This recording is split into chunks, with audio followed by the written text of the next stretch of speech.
গত ৬ মাসে অপরাধ করে কেউ ছাড় পায়নি বলে জানিয়েছেন স্বরাষ্ট্রমন্ত্রী সালাউদ্দিন আহমদ। তিনি বলেন, সরকার দায়িত্ব নেওয়ার পর পুলিশ সহ আইন শৃঙ্খলা বাহিনী ভঙ্গুর অবস্থায় ছিল, তবে এখন তাদের মনোবল ফিরেছে। রাতারাতি আইন শৃঙ্খলা পরিস্থিতি উন্নতির সম্ভব নয় বলেও মন্তব্য করেন স্বরাষ্ট্রমন্ত্রী। এদিকে সরকার সব ক্ষেত্রে জবাবদিহি নিশ্চিতে কাজ করছে বলেও জানান বিএনপির ভারপ্রাপ্ত মহাসচিব রুহুল কবির রিজভী। ঈদে মিলাদুন্নবী উপলক্ষে আয়োজিত দোয়া মাহফিলে এসব কথা বলেন তারা। আরো জানাচ্ছেন হুমায়ুন কবির।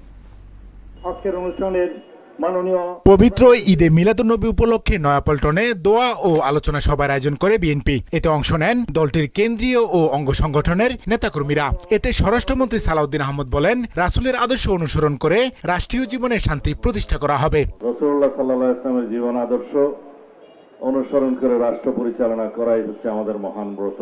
অপরাধ সংঘটিত হওয়ার পর যৌক্তিক সময়ের মধ্যে সব ঘটনায় আইন শৃঙ্খলা বাহিনী ব্যবস্থা নিচ্ছে বলে জানান তিনি। সরকারের 6 মাস অতিবাহিত হয়েছে। এই দায়িত্ব নেওয়ার পরে একটি ঘটনাও নাই, এমন কোনো অপরাধ নাই যেটা সংঘটিত হওয়ার পরই পুলিশ বাহিনী সেটা গ্রেফতার করতে পারে নাই বা বিচারের আওতায় আনা নাই। একটি ঘটনাও নাই। এটাই বাংলাদেশে বর্তমান সরকারের কৃতিত্ব। রংপুরে একই পরিবারের 4 জনকে হত্যাসহ সাম্প্রতিক ঘটনায় অপরাধীরা ছাড় পায়নি উল্লেখ করে মন্ত্রী বলেন, মনোবল ফিরে পেয়ে গতিশীল হচ্ছে পুলিশ বাহিনী। এই বাহিনীকে জনবান্ধব বাহিনী হিসেবে গড়ে তোলা হবে। প্রতিশ্রুতি দিচ্ছি, বাংলাদেশের এই পুলিশ বাহিনী জনপ্রত্যাশিত জনবান্ধব পুলিশ বাহিনীতে পরিণত হবে ইনশাআল্লাহ। রংপুরের একটি ঘটনার কথা মহাসচিব সাহেব বললেন, সেই ঘটনা সংঘটিত হওয়ার যৌক্তিক সময়ের মধ্যে সবাইকে আইনের আওতায় আনা হয়েছে। এরকম রামেসা হত্যা থেকে শুরু করে যত ঘটনা জাতীয়ভাবে আলোচিত হয়েছে বা আলোচিত হয় নাই, প্রত্যেকটা অপরাধের আমরা অ্যাড্রেস করতে পেরেছি এবং যথাযথ আইনি প্রক্রিয়া নিয়ে আসতে পেরেছি, আদালতের কাছে সুপর্দ করতে পেরেছি। এই সময় আইন শৃঙ্খলা পরিস্থিতির আরো উত্তরণ ঘটানো দরকার বলে মন্তব্য করেন বিএনপির ভারপ্রাপ্ত মহাসচিব রুহুল কবির রিজভী।